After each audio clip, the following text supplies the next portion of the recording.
Buenos días a todos, encantados una vez más de estar aquí reunidos para una cita con la historia. En la mañana de hoy contamos con una invitada muy especial, Fabiola Sarvace, ex embajadora de Venezuela en Panamá y una incansable activista de los derechos humanos de las personas que inmigran a nuestro país. Así que además de eso, es madre de familia en nuestro colegio, ya tiene dos hijos graduados y actualmente tiene otro en octavo grado, del que me hablan belleza. Fabiola, debes estar muy orgullosa de tu hijo y todo lo que están haciendo en casa para educarlo y hacerlo una persona de bien. Muchísimas gracias a todos por estar aquí en el día de hoy. Vamos a hablar sobre la batalla de Carabobo, una batalla que tiene una importancia impresionante con relación a la independencia de Venezuela. Así que sin más preámbulo, vamos a dar inicio a nuestra cita con la historia. No sé, Carlos, si ya saludaste a toda la gente que está aquí, veo que se acaba de unir Alonso, etcétera, así que no sé si quieres proceder con tus saludos de siempre, que me parecen simpatiquísimos. Estás en mute. Gracias, muchas gracias, Yeta. En primer lugar, quiero saludarte a ti, porque la semana pasada te Gracias. paviaste. ¿Ah? Tuvimos la grata moderación de Gaby, que se lució, como lo ha hecho en ocasiones anteriores, pero tú no estabas fuera del país, así que me alegra mucho que hayas podido salir, que hayas podido regresar bien y que estés de vuelta con nosotros en esta ocasión especial en que tenemos, como bien lo dijiste, una invitada tan apreciada, tan querida y una persona de tanta calidad como lo es Fabiola Sarvace. Así es que a ti muchas gracias, Yeta, a la Academia Interamericana y por supuesto a Fabiola también por unírsenos esta mañana. Saludé a algunas personas antes de que comenzáramos. Teníamos una amena tertulia antes de comenzar y ahora me uno a tus saludos a Alonso de la Guardia, nuestro vicerrector en Florida State University, quien siempre apoya y se interesa grandemente en las actividades extracurriculares y de extensión. De hecho, está a cargo de nuestras actividades de extracurriculares no, de charlas y conferencias para el público en Florida State University como vicerrector de asuntos, vicerrector para relaciones interuniversitarias.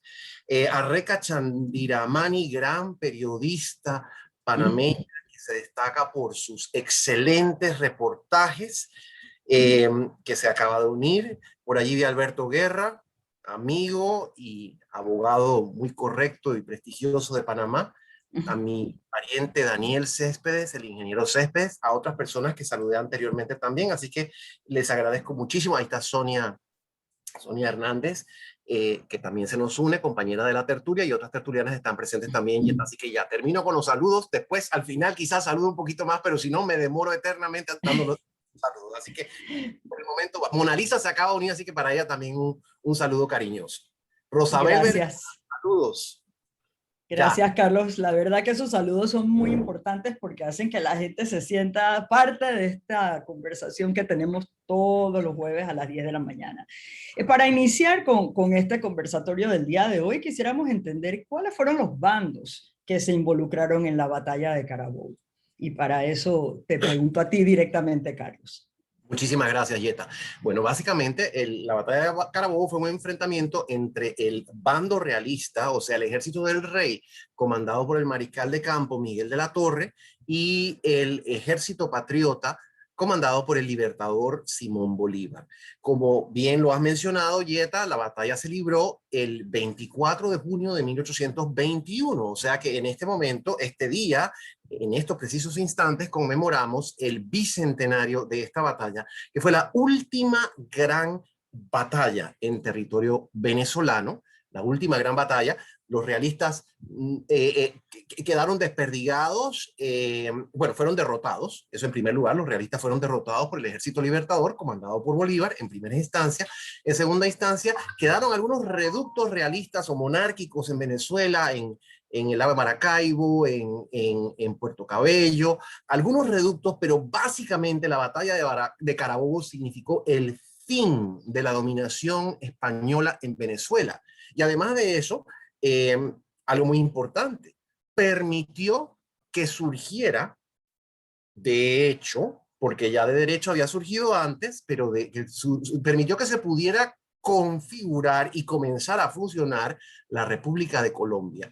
En ese momento, la República de Colombia constituida por Venezuela y la actual Colombia, que de hecho se había fundado en 1819 en el Congreso de Angostura, pero por la ocupación española de gran parte del territorio venezolano, no se había podido materializar. Así es que la batalla de Carabobo permitió esa materialización. Y por lo tanto, esa es una de las tantas razones por las cuales es muy, muy importante. Pero en fin, para contestar tu pregunta, Yeta, enfrentó al bando patriota liderado por el libertador Simón Bolívar y al bando realista liderado por el mariscal Miguel de la Torre. Hay un dato interesante, una de las tantas cosas que estuve revisando, y es que en ambos bandos, la mayoría de las huestes, la mayoría de los soldados eran venezolanos, tanto en el bando patriota como en el bando monárquico, porque a veces tenemos la idea de que en el bando realista los soldados eran españoles, pero no, en su mayoría eran venezolanos. Y lo mismo que en el bando patriota. El bando patriota, por supuesto, que se vio reforzado por contingentes o por personal de la actual Colombia, por personal de otras partes de Sudamérica y por personal británico e irlandés. Había un batallón de voluntarios británicos y un batallón de voluntarios irlandeses. Así es que es un evento histórico de suma trascendencia para América, por supuesto de suma trascendencia para Venezuela, y es una jornada de liberación y de libertad. Y por eso merece ser recordado, y está. Muchas gracias, Carlos, por esa explicación. Fabiola, creo que tienes un video que quisieras presentar. No sé si tienes una introducción al mismo o quisieras que proceda a presentarlo. Bueno, antes que nada, muchísimas gracias por esas palabras, Yeta, y muchísimas gracias a la Academia Interamericana de Panamá, a todos los que nos acompañan, al distinguido profesor Guevaromán también por su apoyo. Y a ver, yo creo más en las diosidencias, y la verdad que pensando que hace 200 años a las 11 de la mañana se libró esta batalla, que no solo fue decisiva para Venezuela, sino para toda Latinoamérica. Y la verdad que era justo hasta ahora, a las 11 de Venezuela, que son las 10 en Panamá. Ahorita en este momento, una hora más en Venezuela. Así que agradecida y sobre todo agradecer a la Escuela Interamericana, porque también cuando uno le toca emigrar y quiere seguir criando a los hijos dentro de los valores y los principios, qué buen equipo hemos podido hacer la familia y haber encontrado esta familia AIP, donde hemos podido trabajar en conjunto para poder llevar a nuestros hijos donde queremos y dejarles esos valores que sé que quedarán intactos y lucharán y harán el bien donde estén. Así que bueno, muchísimas gracias. Tenía un pequeño videíto como para transportarnos un segundo, pensar que eran las 11 de la mañana en Venezuela hace 200 años y que estamos coincidiendo en este momento, donde nos explica un poquito qué pasó durante estas horas. No sé si lo tienes ahí, Yeta.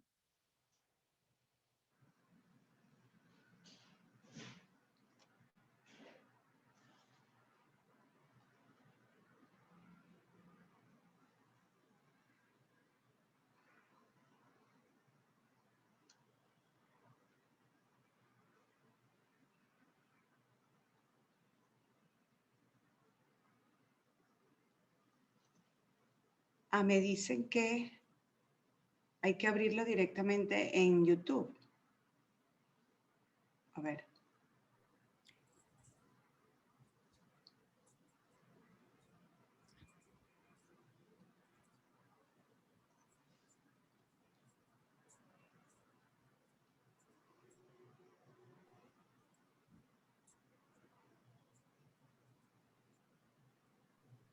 No se está escuchando, Yeta.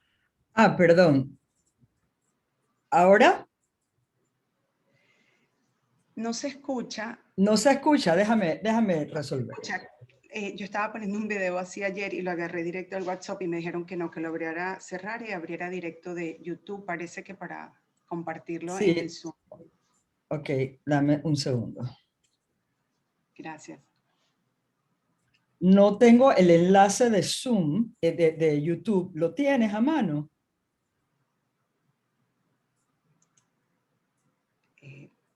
Déjame buscar Vamos a acá. agarrarlo, déjame copiarlo.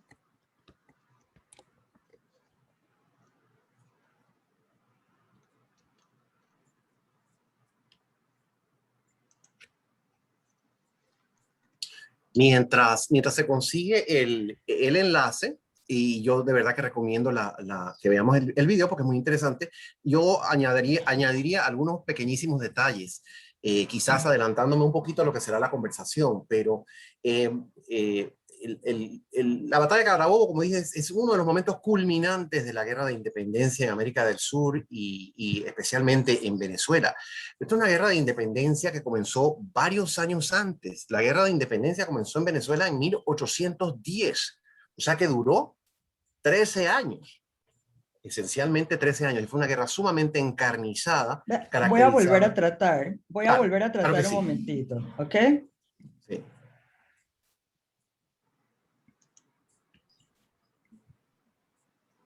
El 24 de ¿Se junio de escucha? 1821 se enfrentan en la sabana de Carabobo el ejército patriota y el realista en una batalla decisiva de la independencia de Venezuela. Ese día, la situación se presenta favorable para los patriotas. Su ejército se encuentra unificado y fortalecido luego de que todas sus divisiones se reunieran días antes. Por su parte, los ejércitos del rey se hallan disminuidos a la espera de un contingente de tropas que nunca llega. A tempranas horas del 24 de junio, el libertador Simón Bolívar, previo reconocimiento de la posición realista, ordena a las divisiones patriotas se dirijan al flanco derecho español, el cual estaba descubierto. Al darse cuenta, el mariscal de campo, Miguel de la Torre, de la maniobra de los republicanos, envía sus tropas al norte a ocupar la posición hacia la cual se dirigen las divisiones de Bolívar.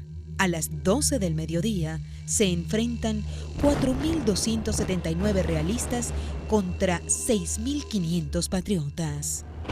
La infantería patriota ataca por el frente y la caballería por la derecha. Luego de una hora de combate, los batallones realistas optan por la retirada y los patriotas, hechos ya con la victoria, inician una tenaz persecución que termina en Valencia. La batalla de Carabobo resultó decisiva para la liberación del territorio venezolano y aseguró definitivamente la independencia de Venezuela. Con ella termina la gesta emancipadora y comienza el período republicano de Venezuela.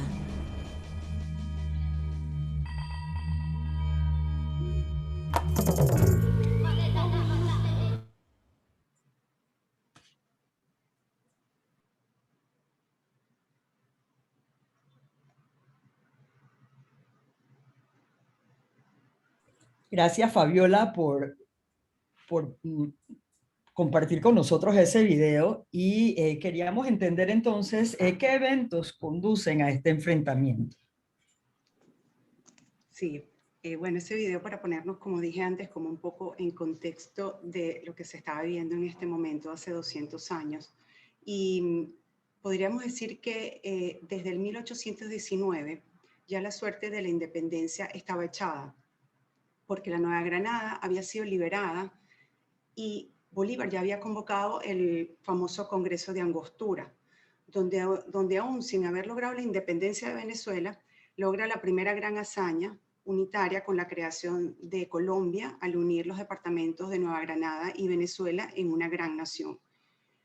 La mente preclara de Simón Bolívar en el Congreso de Angostura ratificó una vez más su horror a la dictadura, al decir, y esto lo cito textualmente, la continuación de la autoridad en un mismo individuo frecuentemente ha sido el término de los gobiernos democráticos. Las repetidas elecciones son esenciales en los sistemas populares. porque nada es tan peligroso como dejar permanecer largo tiempo en un mismo ciudadano el poder. El pueblo se acostumbra a obedecerle y él se acostumbra a mandarlo, de donde se origina la usurpación y la tiranía. Un justo celo es la garantía de la libertad.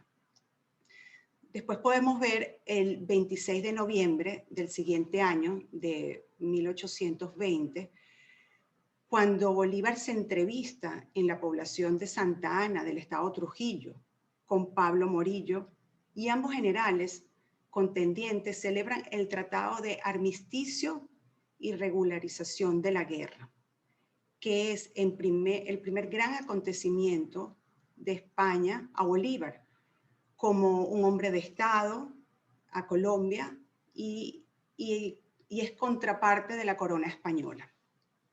Este armisticio viene a tener su ruptura el 17 de abril de 1821, casi 4 meses y medio, no llega a los 5 meses de haber firmado este armisticio.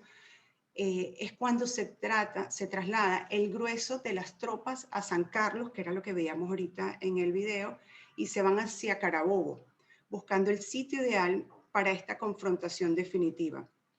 Es allí, un día como hoy, el 24 de junio, que se logra destruir. La verdad que fue una lamentable batalla donde hubieron muchas pérdidas humanas, y logra destruir casi todo el ejército español, y solo una cuarta parte de aquel gran ejército español se retira derrotado a Puerto Cabello, donde son asediados y finalmente derrotados por el gran triunfador de esa batalla, que es José Antonio Páez, quien después de esa batalla ostenta el grado de general en jefe de los ejércitos patriotas y se consolida como el máximo exponente de la política y de las armas de Venezuela hasta su ancianidad.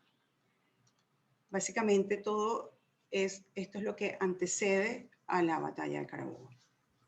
Muchísimas gracias, Fabiola. Interesantísimo. La verdad es que yo vi la serie de Simón Bolívar y quedé arrebatada con todos los personajes tan importantes en la historia de nuestro continente. Carlos, ¿cuál es la importancia de la Guerra de Carabobo?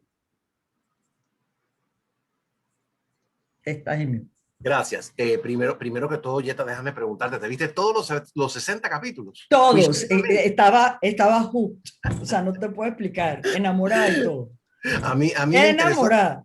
Bueno, a mí me interesó muchísimo también. Me pareció un poco melodramática la serie. Ay, y un poco... sí, un novelón. Sí, que se tomaban algunas licencias históricas además, y el asunto era como un poco extremo en algunas circunstancias, sí. pero sobre todo yo creo que tuve la misma apreciación que tú. Uno, dejando eso de lado, uno trata de adentrarse en la historia, y la verdad es que esta es una historia en primer lugar, tan heroica, tan motivada por ideales.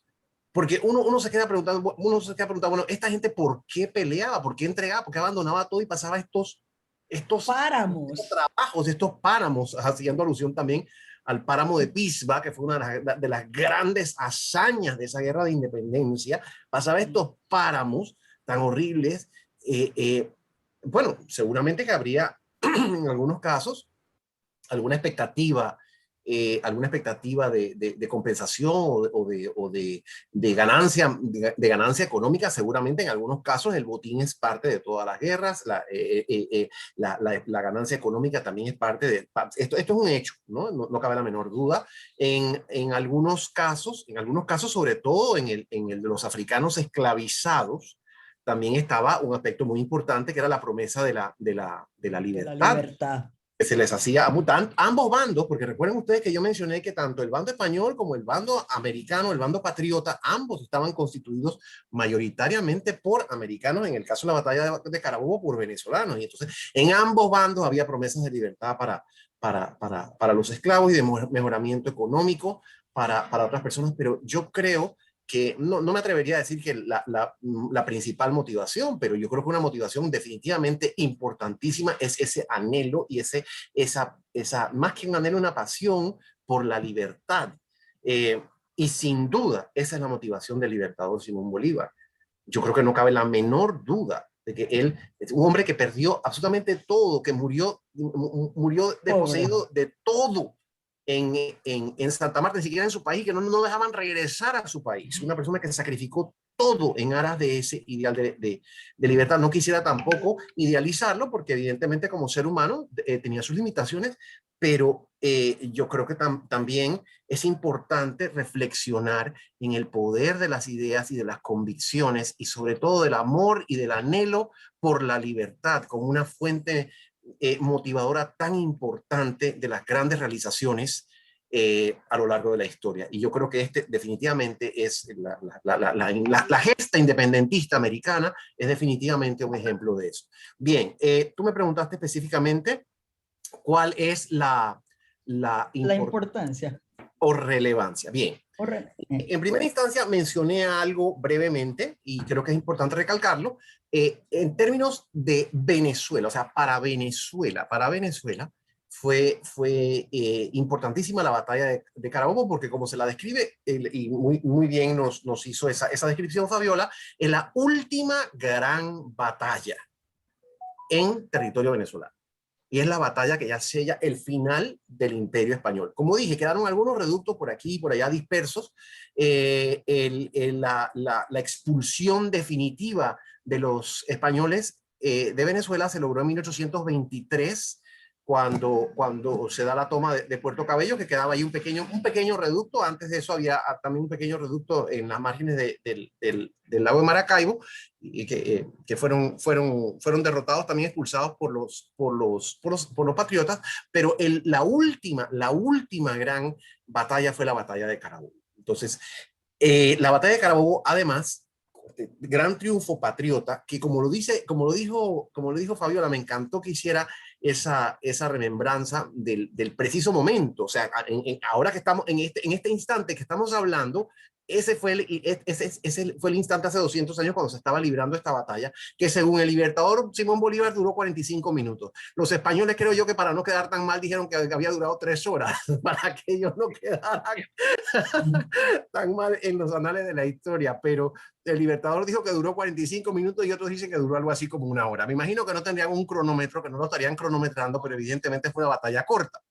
Y evidentemente los patriotas tenían una superioridad numérica que los ayudó. Además de la destreza de aquel gran guerrero que mencionó Fabiola. No creo yo que fue tan gran personaje político, pero me parece que fue un gran guerrero y no cabe la menor duda, José Antonio Páez, quien a la cabeza de los llaneros, que era un grupo de combatientes sumamente aguerridos y diestros en la lucha, sobre todo en los llanos de Venezuela, esa presencia o ese contingente le dio mucha pujanza al bando patriota. Entonces, definitivamente esta batalla es fundamental para la independencia de Venezuela. Un proceso que había iniciado, como lo dije, 11 años antes, en 1810, y que a partir de la resistencia y la represión española no demoró 11 años en consolidarse o en materializarse. Entonces, en segundo lugar, otro aspecto sumamente importante de la batalla de Carabobo es que permitió, como lo dije antes, la materialización de la República de Colombia. Y cuando hablo de la República de Colombia me refiero a lo que ahora conocemos como la Gran Colombia, pero que nunca se llamó así, se llamó República de Colombia.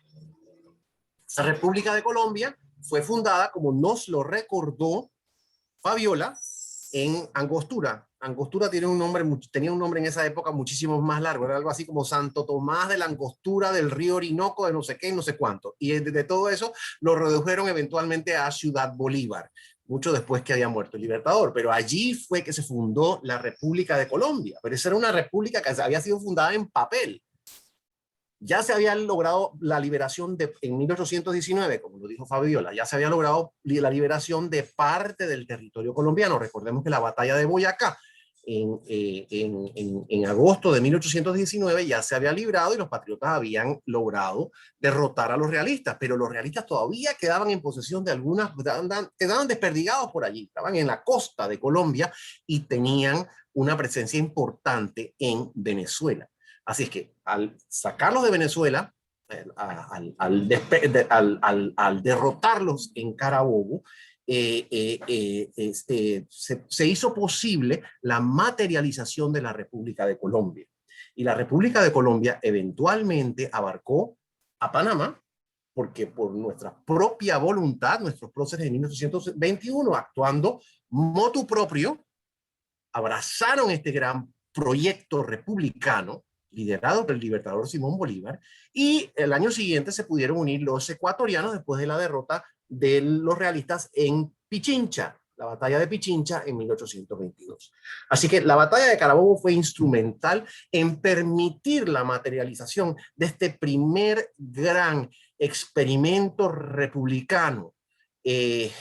Bueno, no fue el primero, eso debo corregirlo, porque hubo algunos experimentos republicanos antes, o sea, en Argentina, en Chile, sobre todo en Sudamérica, pero este importante experimento, este importante proyecto republicano, del cual formamos parte nosotros, y formamos parte de la mano de los otros pueblos bolivarianos, Venezuela, Colombia y Ecuador. De verdad que los que no han visto la serie, corran y búsquenla en Netflix porque es buenísima, buenísima. Yo me sentía como Manolita Sáenz, tú comprenderás, ¿no? Mona Lisa. Hola, buenos días. No los he podido saludar a todos. Feliz de compartir con ustedes aquí y sobre todo de tener aquí a Fabiola hoy acompañándonos. Qué honor, Fabiola. Ayer mismo vi a tu esposo que venía aquí a recoger al único chiquito que nos queda. Y ya estamos extrañando a los otros, pero siempre han sido una familia maravillosa. Así que los felicito. Feliz de estar aquí. Gracias. Y esta pregunta es para ti. ¿Qué eventos, no? ¿Cómo se conmemora en Venezuela el aniversario de la batalla de Carabobo? O sea, ¿qué hacen ustedes especial allá para conmemorar este momento? Claro.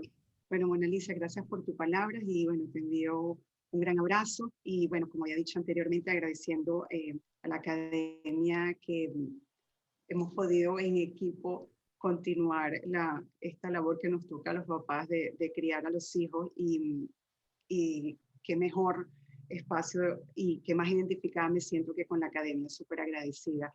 Y bueno, ¿cómo celebramos en Venezuela? Obviamente este año es muy, muy especial porque son 200 años, pero desde muy pequeños, obviamente, este es un día festivo, un día donde en ese escenario que veíamos que fue la batalla de Carabobo. Hoy en día se llama el Campo Carabobo, hay un Arco del Triunfo, están héroes, hay varias estatuas de héroes de esa batalla, muchos murieron en esa batalla, de los que más podemos resaltar fue el Negro Primero, y también Cedeño, Plaza, y hay una llama ardiendo siempre, que son todos esos soldados, ¿no? Esos soldados y todo ese pueblo anónimo, que no tenemos los nombres, pero que honramos y conmemoramos ahí. En ese espacio, todos los años, se hace un desfile militar, también en parte porque se ha decretado este día también como Día del Ejército. Y en esta época, en este año que se conmemoran los 200 años, en Venezuela se están construyendo unos monumentos especiales, alegóricos al bicentenario,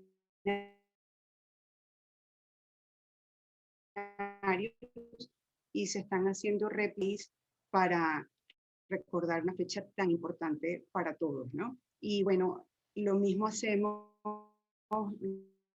los venezolanos que estamos fuera de Venezuela, porque como te digo, esto es una fecha que ha marcado mucho a los que la hemos aprendido a respetar, a valorar, a dar lo mejor de ella, y por eso donde nos encontremos todos los venezolanos, que estamos más de 5,5 millones de venezolanos fuera de Venezuela, tenemos diferentes eventos y estar hoy aquí pudiendo recordar esto con este espacio tan valioso. Y en la tarde tenemos también una charla magistral con el maestro Víctor Matas. A las 6 de la tarde también quedan todos invitados. Gracias, gracias Fabiola. Si nosotros aquí en Panamá también estamos preparándonos, Carlos, ¿eh? Tú eres parte de ese comité. Tú no eres parte de ese comité. El otro día hablé con alguien. No soy parte de ese comité. No soy parte de ese comité. Entonces se lo están perdiendo. Bueno, vamos a decir que tengo tristeza y preocupación por el desinterés general, sobre todo que veo en la esfera pública, al respecto de un acontecimiento tan importante que me parece a mí que es el acontecimiento fundamental de nuestra historia. El momento fundamental de nuestra historia es la independencia en 1821. Y la ocasión se prestaba o se presta todavía, porque todavía tenemos tiempo, se presta para que ese bicentenario sea un gran momento de recuperación histórica y de reflexión. Qué cosa tan importante o qué necesario es tanto para Venezuela como para Panamá. Nutrirnos de estas experiencias pasadas y encontrar en ellas fuentes de inspiración para superar los momentos presentes y enfrentar los retos actuales y futuros. Hablaba yo hace un instante acerca del ideal de libertad. Yo creo que es importante reflexionar en eso y coincido con Yeta que a pesar de su melodrama y a pesar del exceso de histrionismo que vemos en la serie de Bolívar, lo que podemos recuperar de esa serie es eso, ese ideal tan poderoso de libertad. Ah, que Bolívar era ambicioso. Bueno, está bien, era ambicioso, era un ser humano. Ah, que cometió errores. Ah, que aquello, que lo otro. Se pasan viendo a ver qué errores cometen para señalarlo y para menoscabarlo. Bueno, era un ser humano y cometía errores. Pero cuando uno ve la hazaña que realizó, la hazaña inspirada en ese deseo de libertad, de justicia, y ese ímpetu, ese ahínco con el cual impulsó el sistema republicano. Porque yo quiero decir aquí, nosotros tenemos el sistema republicano de gobierno, al menos en teoría y al menos en papel, tenemos el sistema republicano de gobierno porque Bolívar lo impulsó. Por supuesto que había otros patriotas, he tenido esta conversación con historiadores, por supuesto que había otros patriotas que desde muy temprano, tenían presente la conveniencia de adoptar el sistema republicano de gobierno frente al despotismo monárquico que era el sistema de la dominación española. Pero el que le dio el impulso y el influjo y el que insistió en que se constituyeran los nuevos estados como repúblicas en vez de como monarquías fue Simón Bolívar. En algún momento se le ofreció, si le vamos a coronarlo a usted como rey. Él dijo, yo no quiero ninguna corona. Nosotros desechamos ese sistema. Por supuesto que no lo cito textualmente porque no me sé la cita de memoria, pero ha sido consignado en repetidas ocasiones. El otro día tuve en la Sociedad Bolivariana la oportunidad de rememorar la Carta de Jamaica de 1815. Ya en 1815 tenía clarísima la película El Libertador Simón Bolívar desde su exilio, después del derrumbe de la Segunda República de Venezuela, en su exilio de Jamaica. Dice en una carta que le escribe a un comerciante inglés, interesado en apoyar la independencia, y el comerciante le pregunta, bueno, ¿y qué sistema adoptarán estos territorios una vez que se independicen? Él dice, mire, yo no le puedo, eso no se lo puedo decir con certeza, pero lo que yo sí le puedo indicar, sin temor a equivocarme, es que si los pueblos de América están interesados en promover su felicidad y el bienestar de los pueblos, adoptarán el sistema republicano. Y eso para nosotros puede sonar muy etéreo, puede sonar muy abstracto, puede parecer no tener significación o importancia alguna, pero es absolutamente atinente y relevante a nuestra actualidad. Si hay algo de lo cual padece nuestro cuerpo político, es de un menoscabo de republicanismo. ¿Qué quiere decir esto?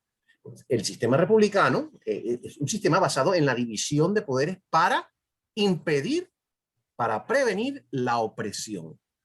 Y en todas partes, me atrevería yo a decir, quizás con algunas excepciones en Uruguay, quizás con algunas excepciones en Costa Rica, a lo mejor en Chile, pero en las otras partes del continente, incluyendo a nuestro país, y por supuesto a Venezuela, que está en manos de una dictadura. Lo que vemos es un menoscabo del republicanismo. La separación de poderes es una caricatura en nuestros países, con el consecuente daño al cuerpo político y al bienestar de la población. Porque si pensamos que esto es una cosa ajena, que qué importa que el Ejecutivo se meta en el Legislativo, que qué importa que el Ejecutivo dicte los fallos judiciales o manipule las sentencias, si pensamos que eso es una cosa abstracta, es porque no nos ha tocado directamente a nosotros, pero espérense para que les toque directamente. Sí, no, ¿no? La ausencia de caudillos, y si los hay los meten presos, porque mira lo que pasó en Venezuela. En Venezuela y en Nicaragua, no olvidemos lo que está pasando en Nicaragua, que es un asunto terrible. Terrible. Y de verdad que yo siento que inclusive en Panamá, un país de 4 millones de habitantes, chiquito, o sea, estamos todos como muy cómodos en redes sociales protestando, pero de caudillos no tenemos nada. Yo de verdad yo no veo a nadie defendiendo ni en redes nada más, y salen 4 gatos a la calle con una bandera y los reprimen y los mandan para su casa y protestamos a las horas que nos conviene, los días que nos conviene, y mientras tanto se roban el país en nuestras caras, ¿no?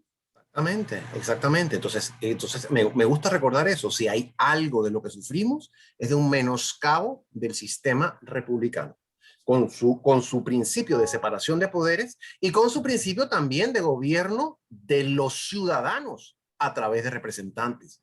¿Qué calidad de representación tenemos en nuestros países? Me refiero a Panamá porque es el país que más conozco, pero ¿qué calidad de representación tenemos? ¿Cómo son nuestros representantes? Tienen una pésima calidad. Y cuando me refiero a los representantes, me refiero a todos los que han sido elegidos para ejercer funciones públicas. Y no quiero ni siquiera hablar de Venezuela, donde no podemos decir que hay elecciones libres, porque no las hay, ¿no? Los supuestos representantes que hay allá son personas que han usurpado el poder. Entonces, yo creo que estos acontecimientos históricos deben ser recuperados para ese propósito, en ese sentido. No solamente porque son parte de nuestra experiencia colectiva y como tales merecemos todos la oportunidad de aproximarnos a ellos y tenerlos muy presentes, sino además porque son sumamente relevantes. Yo los veo como un faro de luz, como una guía. Piensen ustedes una vez más, y quiero recalcar esto, en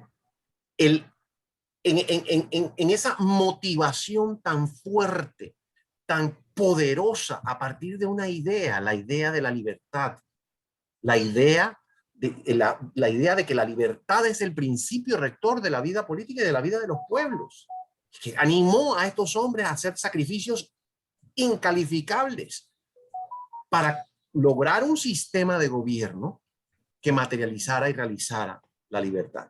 Pero eso no fue lo que me preguntaste, Yeta, ya no me acuerdo ni qué fue lo que me preguntaste, me emocioné y ni me acuerdo de cuál era, creo que me preguntaste cuál era la relevancia, ¿verdad? ¿O cómo era, qué es lo que me preguntaste?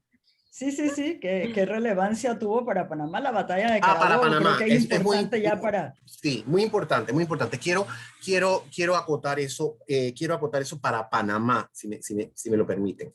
Bien, yo me refiero mucho en este sentido al doctor Juan Cristóbal Zúñiga, quien tiene unas observaciones y unos estudios históricos muy interesantes. Y dice que solemos pensar, porque así es como nos enseñan lo poco que aprendimos, es muy aislado, está muy aislado del resto de la historia de América y sobre todo de esta historia que es una concatenación interesante de hechos.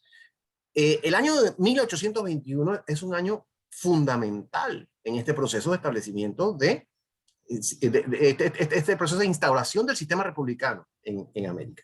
A principios del año, en México, que también tuvo una experiencia muy importante y muy violenta. El proceso independentista fue muy prolongado y muy violento.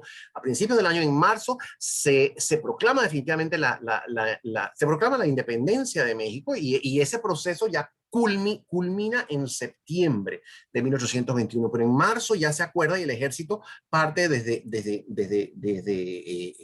Iguala, me parece que fue, hasta la Ciudad de México, a donde llega en septiembre y se consolida la independencia de México, uno de los baluartes de la monarquía española en América. En junio, como lo conmemoramos hoy, tiene lugar la batalla de Carabobo, que sella la independencia de Venezuela y permite que se materialice la República de Colombia.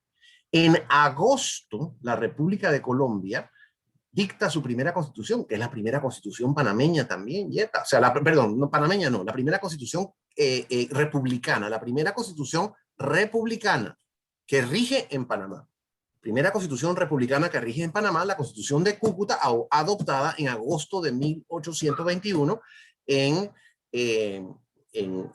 Cúcuta, que es una ciudad de Colombia limítrofe con Venezuela. Entonces, es un evento importante porque eso ya concreta mucho más fuertemente la experiencia republicana. En septiembre, como dije, tenemos la finalización de la jornada independentista mexicana, pero al mismo tiempo, Centroamérica.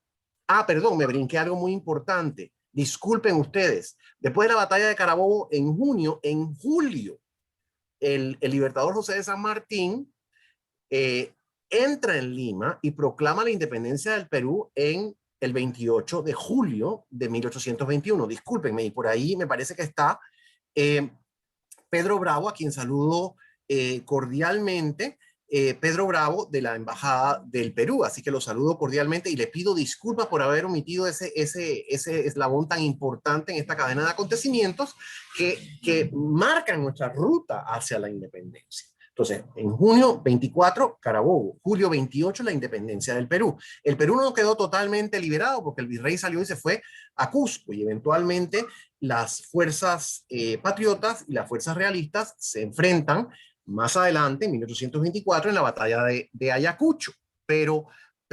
Y ese proceso es muy interesante y también amerita una exploración, pero la independencia del Perú se proclama el 28 de julio de 1821. En agosto, como dije, se dicta la constitución o se adopta la constitución republicana para Colombia en la Villa del Rosario de Cúcuta, que una vez más, recalco esto, fue nuestra primera constitución republicana. Ahora que tenemos tanto debate constitucional, tanta habladuría acerca de constitución, sin siquiera referirse, muchos de los que hablan y que proponen y que dicen y que hacen, sin siquiera referirse a alguna propuesta concreta, creo que sería importante recuperar esta historia constitucional. Victoria, te lo comento a ti y se lo comento también a Alberto Guerra, porque son dos abogados que sé que están presentes con nosotros, y esta experiencia constitucional que comienza constitucional republicana, que comienza en Cúcuta, creo que es importantísima para Panamá. En septiembre, como dije, México finalmente se libera de la dominación española y Centroamérica proclama su independencia en Guatemala. Inicialmente Centroamérica forma parte de México. Eventualmente Centroamérica toma su propio rumbo como una federación y posteriormente, hacia 1839, 1840, se escinden los distintos territorios para formar 5 repúblicas aparte, pero al principio fue Centroamérica en su totalidad que proclamó su independencia el 15 de septiembre. Entonces, de todos estos eventos han debido recibir noticias nuestros patriotas panameños en 1821, porque ciertamente no había internet, ciertamente no había WhatsApp, ciertamente no había comunicaciones instantáneas, ciertamente las comunicaciones tomaban mucho tiempo en llegar de un lugar a otro, pero eventualmente llegaban y había comentarios. Y recuerden que Panamá en aquel momento, como ahora y como antes, era un punto de paso. Cualquiera que iba a Sudamérica tenía que pasar por Panamá.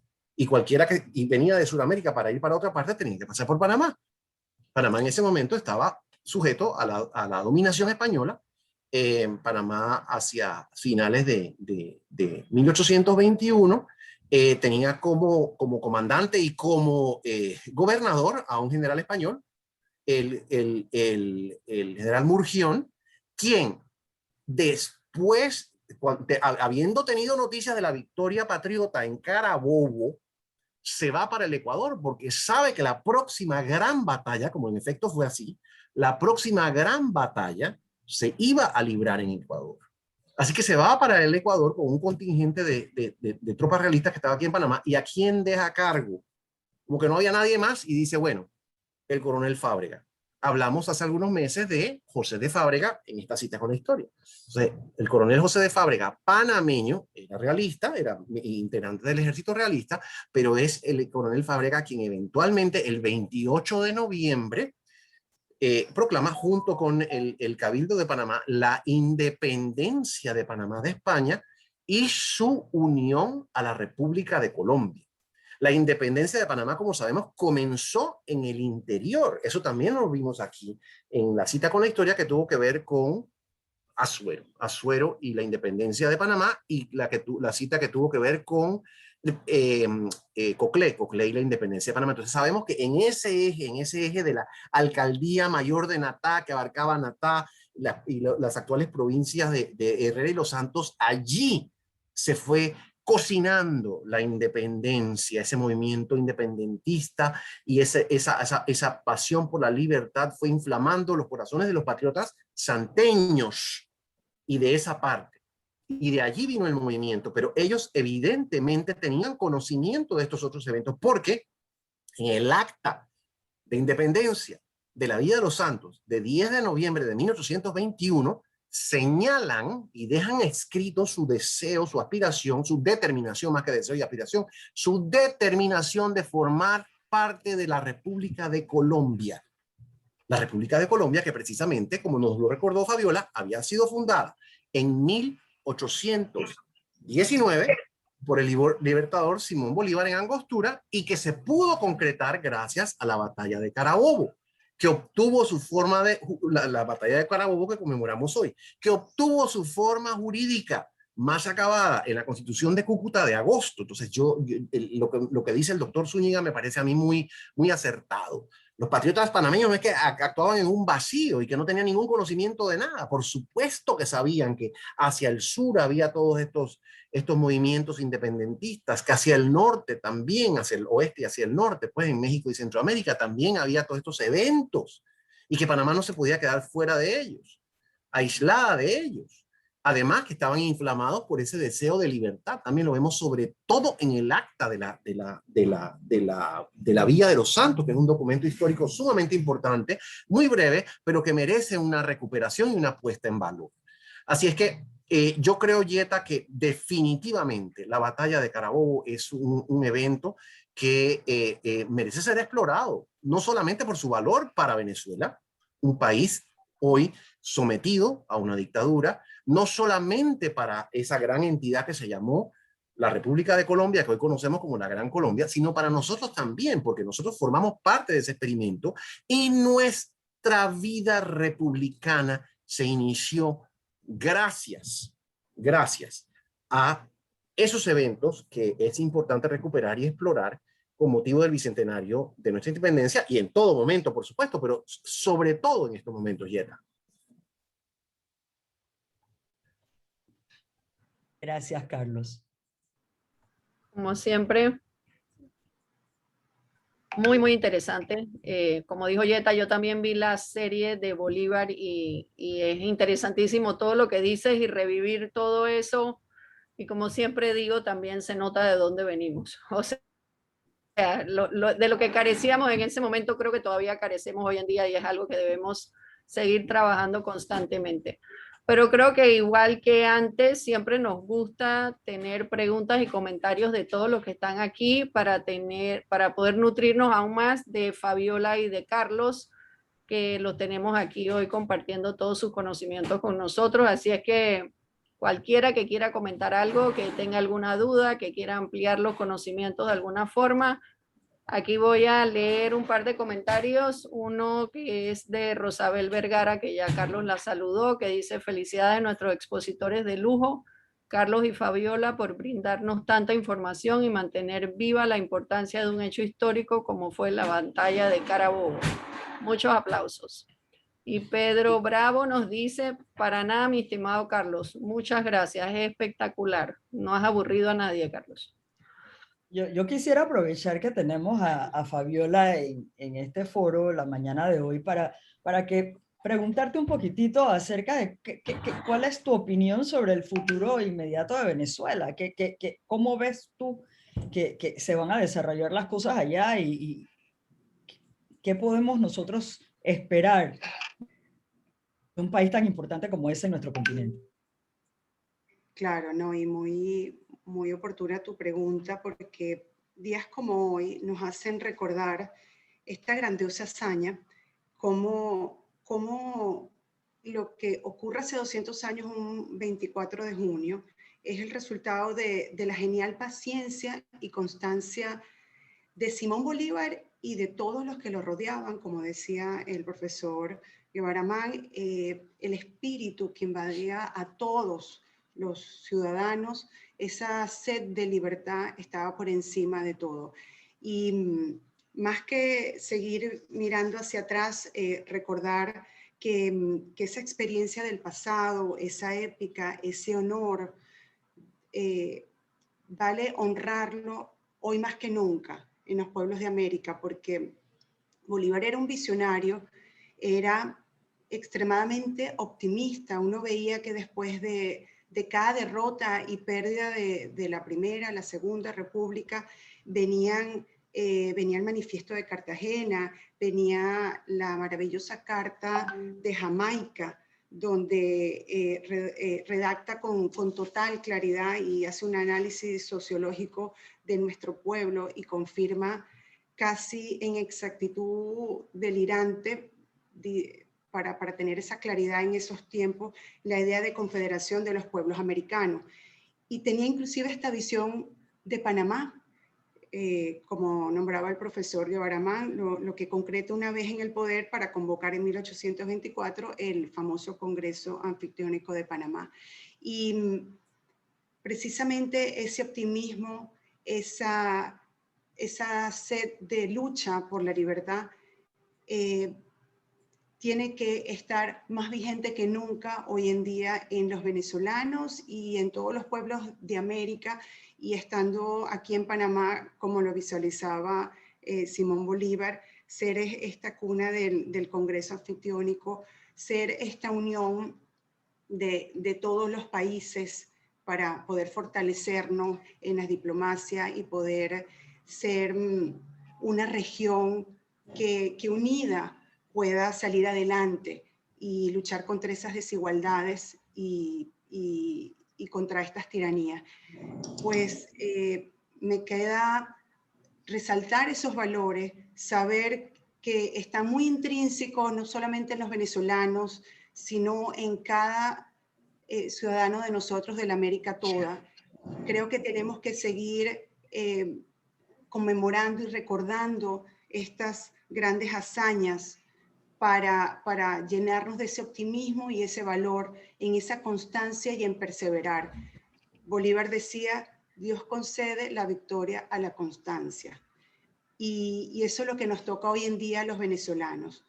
Nos toca pararnos todos los días y hacer todo lo que tengamos que hacer para recuperar la libertad de nuestro país y estar muy cautelosos todos los pueblos de América, porque las democracias no son seguras y hay que rescatarlas. Creo que es algo que tenemos que volver a sembrar y seguir cultivando en nuestros jóvenes, porque ¿quién es mejor que ellos para levantar la voz?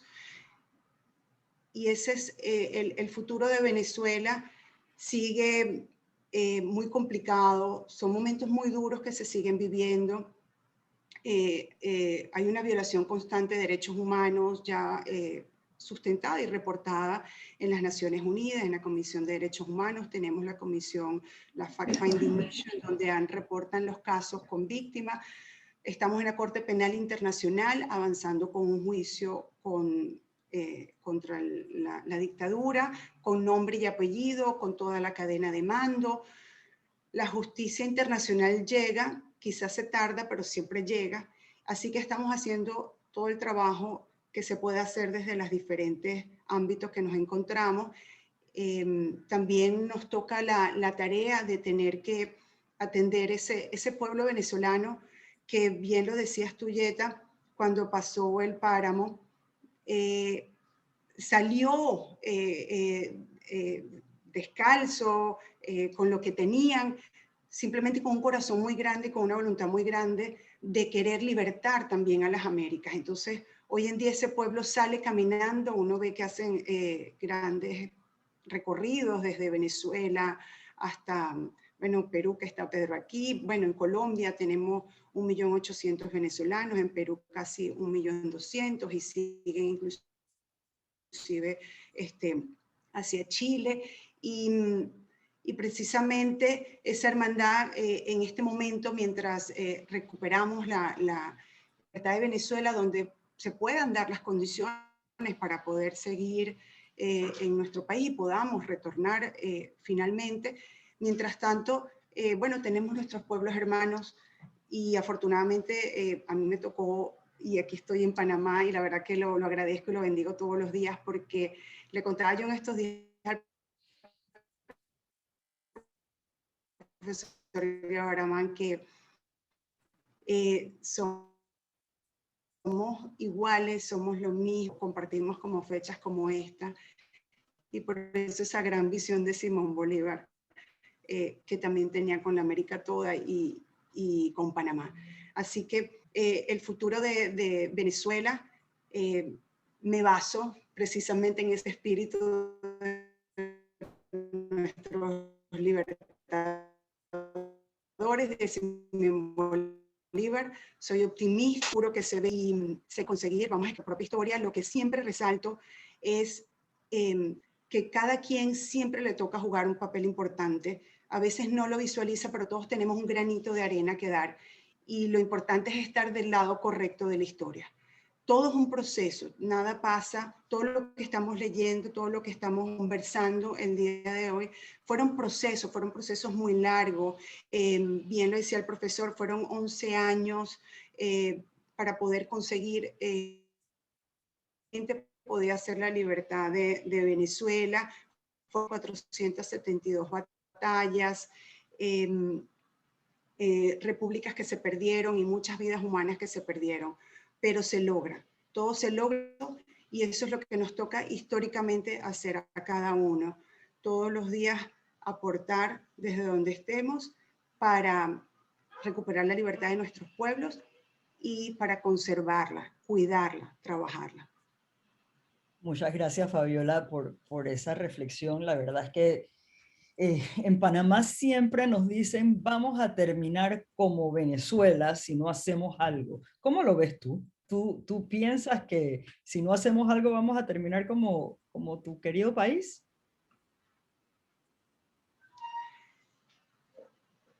Mira, haberlo vivido en carne propia te da cierta visión que yo siempre resalto. Inclusive hace 20 años uno viajaba a Miami y veía a nuestros hermanos cubanos en el exilio y nos decían lo mismo, nos decían eso va a pasar con Venezuela, y uno decía no, Venezuela en un país que con las reservas más grandes de petróleo del mundo, con oro, metales preciosos, el patio de los Estados Unidos, porque estamos ahí cerca. Uno dice, no, este tipo de cosas no va a pasar nunca. Y la verdad que aquí estamos, si pasa, nos demuestra que la democracia no es segura. La democracia es la participación de cada uno de los que nos escuchan ahorita. Y eso lo tienen que entender también nuestros hijos, lo tienen que entender la responsabilidad que tenemos cada uno, porque hay que cuidarla, hay que alimentarla, hay que participar en todas las esferas, no dejar esos espacios vacíos, porque ahí es precisamente las personas que estamos preparadas, que han tenido valores, y bueno, y yo veo toda esta cantidad de estudiantes que están en academia y chicos con una gran preparación, que quién es mejor que ellos que ponerse al frente y reclamar y vigilar, y porque es una manera precisamente de hacer cumplir estos tratados tan importantes, esta separación de poderes y las condiciones mínimas que se necesitan para mantener los sistemas democráticos, el sistema republicano, como bien lo nombra el profesor Guevara Mann. Lo que sí está claro es que hay un avance del eje del mal, todo concentrado, desafortunado, que sí usa los recursos, y con recursos pareciera que se pueden comprar muchas cosas, muchas mentes, si le consiguen el precio. Lamentablemente sí pareciera que todo tiene su precio. Lamentablemente todas esas riquezas de Venezuela se están usando en este momento para seguir ampliando este eje del mal. Así que hoy más que nunca le diría, porque como digo, estoy en Panamá, amo Panamá, y ustedes lo saben, bueno, mis hijos más panameños y que todo ese cariño, yo le decía también estoy al profesor Guevara Mann, a ver, los niños no engañan, la verdad que mi chiquito llegó de 7 años, hoy en día tiene 14 y se pone más rápido la franela de la roja que de la vinotinto. Es más, juegan en fútbol, yo creo que juegan Panamá y Venezuela y él siempre va, es con su roja, es lo que conoce, es la cultura panameña, lo que ama son los valores, y eso es auténtico, ese es el amor que se recibe cuando uno emigra. Y bueno, precisamente por ese cariño que uno tiene, uno nunca quiere que a un hermano viva una tragedia que uno ha pasado. Por eso sí diría que hay que estar vigilantes, porque siempre digo que en Venezuela lo que hay es un cáncer y lo que está es buscando esparcirse por toda la región. Gracias, Fabiola. Carlos, unas palabras para concluir nuestra cita de hoy. Claro que sí, Yeta. Voy a tratar de ser lo más breve posible. En primer lugar, voy a decir algo que tiene que ver contigo. Y es que ayer estabas de cumpleaños y lo tenías muy escondido. Así que una gran felicitación para ti, un abrazo y un agradecimiento muy profundo por la labor tan magnífica que haces. Como anfitriona anfitriona principal, porque Mona Lisa también apoya muchísimo y Gaby también, pero como anfitriona principal de estos espacios, solamente tengo que expresarte mi agradecimiento y mi admiración y mi reconocimiento a tu entusiasmo. Así que muchas felicidades. Aprovecho el hecho de tu cumpleaños ayer para felicitarte y agradecerte tu labor. Quiero también saludar a algunas personas que se me quedaron por fuera, que veo que ahora se han conectado, se conectaron después. La doctora Maribel Céspedes, mi pariente, un gran abrazo. Mi querida amiga Paulina Jácome, Eida Sandoval, un saludo muy cordial y respetuoso. La profesora Rosa María Aguirre, otra gran jurista panameña, siempre interesada en nuestros temas. Irene Martinelli de Cardose, María Elena Márquez, mi querida Male, cuyo hermano, el doctor Pisco Márquez, tiene una interesante conferencia en la tarde de hoy, en la noche de hoy, sobre precisamente la independencia de Panamá, de España, los hechos que llevaron a esa independencia. Así es que, Male, si quisieras compartir el enlace o los datos en el foro, ¿cómo se llama eso? En el chat, pues me parece que sería oportuno para los que estuvieran interesados. Saludo también a Nilda Moreno, otra persona que muchas veces, tantas veces cuantas puede, se nos une y que alienta muchísimo la labor que se hace, la labor cultural que se hace a través de este espacio que provee la Academia Interamericana de Panamá. Hay un comentario de Pedro Bravo, quien, como dije, es funcionario de la Embajada Peruana en Panamá y siempre está presente, siempre nos apoya con gran interés. La Embajada del Perú, debo decirlo, es una de las embajadas más activas para promover esa cooperación cultural entre nuestros pueblos y hace una labor magnífica en ese sentido. Así que saludo a Pedro por esa labor también. Pregunta que si hay información sobre panameños que participaron en la batalla de Carabobo. Hasta donde tengo conocimiento yo, no existe constancia de que haya participado algún panameño, que sería muy interesante hacer esa exploración. Y dado los vínculos entre nuestros países, no sería descabellado pensar que alguien oriundo de Panamá o vinculado con Panamá, hubiese participado en alguno de ambos bandos, tanto en el bando patriota como el bando realista. Porque como dije, una de las características principales del enfrentamiento fue que ambos bandos estaban constituidos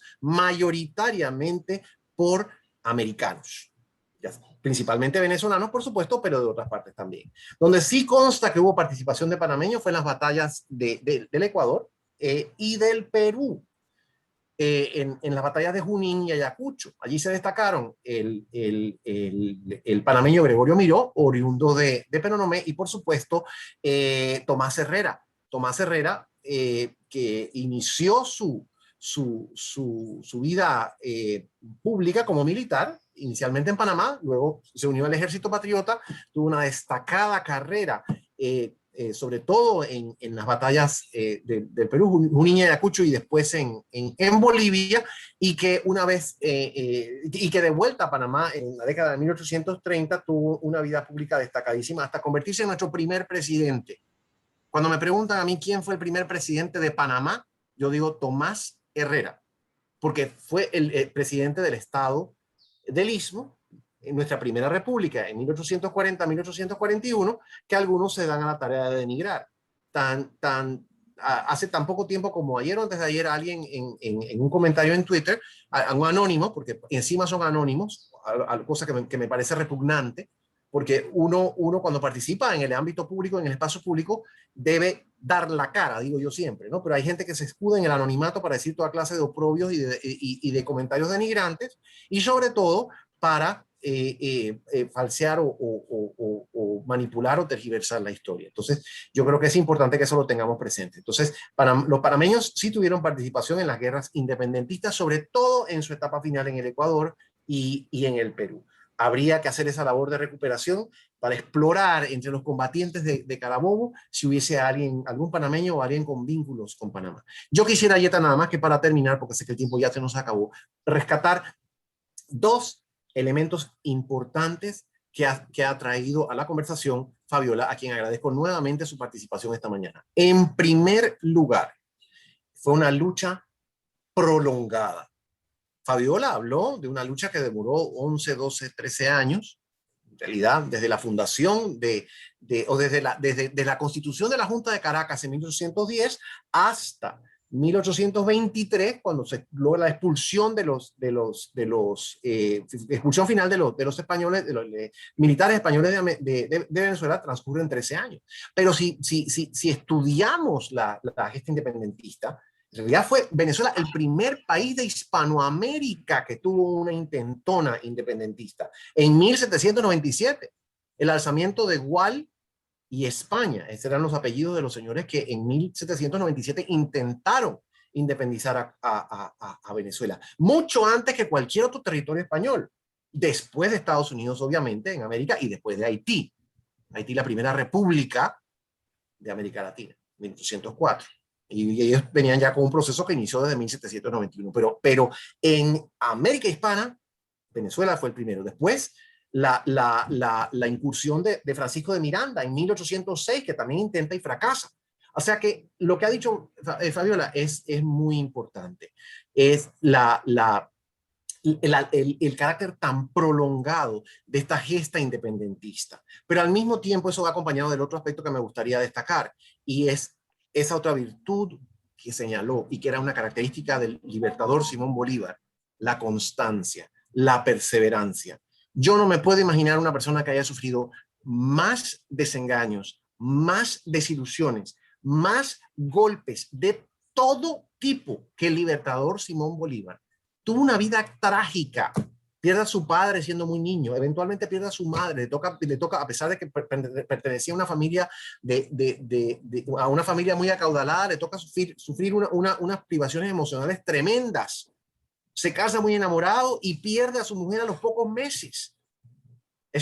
Todos estos golpes que sufre en su vida no lo amilanan, por el contrario, lo van fortaleciendo. Yo creo que en la biografía del libertador Simón Bolívar tenemos un ejemplo de vida. Eso, una vez más, para que no me acusen de idealizar a ningún personaje, porque no se trata de eso. Obviamente era un ser humano que tenía sus equivocaciones y cometió muchas. y tampoco hay que oscurecerlas. Sin embargo, yo creo que en su trayectoria de vida y en el aporte que hizo, entre otros, el aporte de liderar a las fuerzas patriotas en el campo de Carabobo hace 200 años en esta fecha, ya a esta hora yo creo que habían ganado, ¿verdad, Fabiola? Porque son las 12:10 en Venezuela. Así que yo me imagino que ya habían vencido a los 45 minutos que sí, dice que nada más fueron 45 minutos, así que ya pasaron. Ya debe haber, hace 200 años ya habían ganado, ¿no? Pero en fin, de esa experiencia de vida, de esos aportes que hizo, debemos nutrirnos y debemos recuperar los ejemplos positivos, precisamente para enfrentar, como lo ha dicho Fabiola, las experiencias, los obstáculos y los retos y los desafíos colectivos que se nos presentan, que se nos plantean y que son sumamente, sumamente arduos. Así que esa sería mi reflexión final, Yeta, sin ánimo de demorarme más, porque yo sé que ya estoy abusando del tiempo de todos, pero te agradezco muchísimo tu moderación, como siempre, y agradezco a la Academia Interamericana el esfuerzo que hace por promover la cultura, y ahí nos han puesto el afiche de la conferencia de nuestro apreciado doctor Guillermo Márquez Amado esta noche a las 7 de la noche. Así es que allí tienen los detalles para los que les interesen. El doctor Márquez hablará acerca de la independencia de Panamá y el fin del poderío español en América. Así es que muchas gracias, Male, por compartir con nosotros el afiche de la conferencia de Pisco esta noche para que todos los que estén interesados puedan asistir. Y un abrazo muy, muy, muy especial a mi querida Paulina Jacome, que nos envía un saludo. Dice que tiene unos temas para el futuro, así que con muchísimo gusto, ¿verdad, Yeta? Estaremos pendientes de la sugerencia que tenga Paulina y cualquier otra persona que desee aportar al enriquecimiento de todos a través de estas citas con la historia que la Academia Interamericana de Panamá patrocina con mucho provecho para todos. Gracias, Carlos. Gracias, Fabiola. De verdad esperamos que esta sea la primera de muchas más reuniones como estas tan enriquecedoras. A ustedes, gracias por participar todos los jueves religiosamente en nuestra cita con la historia y los esperamos la próxima semana para una nueva oportunidad. Que tengan un excelente día y sobre todo usen la mascarilla y alcohol. Mantengámonos alejados de las nuevas cepas. Hasta luego. Chao, gracias.